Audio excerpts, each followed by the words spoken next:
andito naman daw ang inyong kumaring Nori, Nori Kitchenamics. So ngayong araw nga daw ay ako nga daw uli ang magbo-voice over. So masanay na kayo sa boses ko, gano'n. So at the end of the lesson, hoy hindi yan lesson plan. So nga, yun nga, una nga, kapag kumulo na yung tubig, ilagay nyo na yung alimango. I-hotbath nyo lang yan sila dyan. Then after that, hanguin nyo na after 1 minute.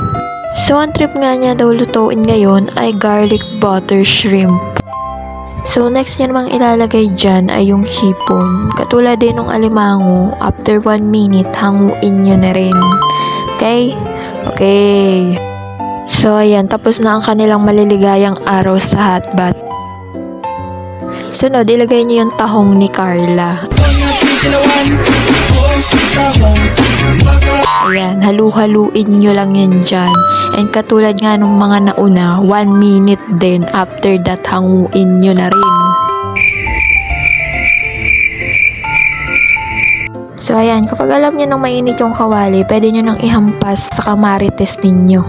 Ilalagay nyo lang po yung mantika. And kapag sa tingin nyo mainit na yung dugo nyo, ay hindi. Ilalagay nyo na ho yung bawang.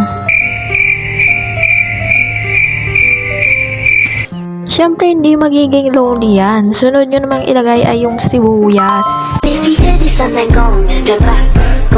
Next, isunod nyo na yung butter. Hayaan nyo lang matunaw yan dyan.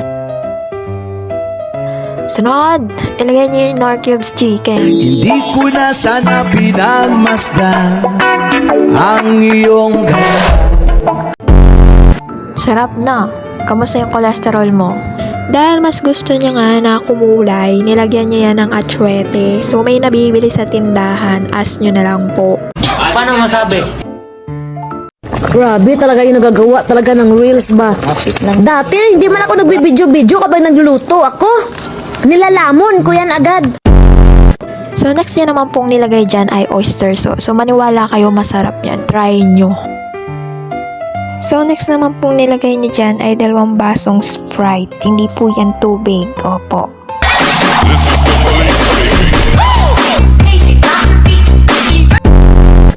Sunod naman, nilagay niya ay 1 kutsaritang paminta. Hindi yan lupa. Next, 1 kutsaritang bitchin. So next niya nga nilagay niya dyan ay 2 kutsarang asukal. Huwag kayo dahil tinansya niyang mabuti. Then after nyan, halu-haluin nyo lang po hanggang sa matunaw yung asukal. Okay? Very good. If gusto nyo pong maanghang, pwede nyo naman pong lagyan ng sili. Kung hindi, edi don't. Teka, dadagdagan ko lang tapos tikman mo.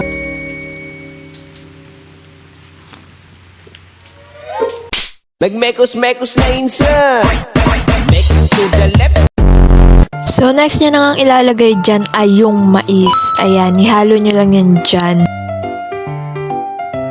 Next, isunod nyo naman yung alimango and then yung tahong ni Carla. Next, isunod nyo na rin po yung hipon. Basta't isipin di magbabago, damdamin ko sa'yo. Araw-gabi nasa isip ka, napapanaginip. So, ayan na nga po ang final look mga netizens. Kaya ano pang hinihintay mo? Kumuha ka na ng kanin, dali! Kung hindi ka pa nakasubscribe, mag-subscribe ka na and don't forget to like and share this video. Thank you! Ay!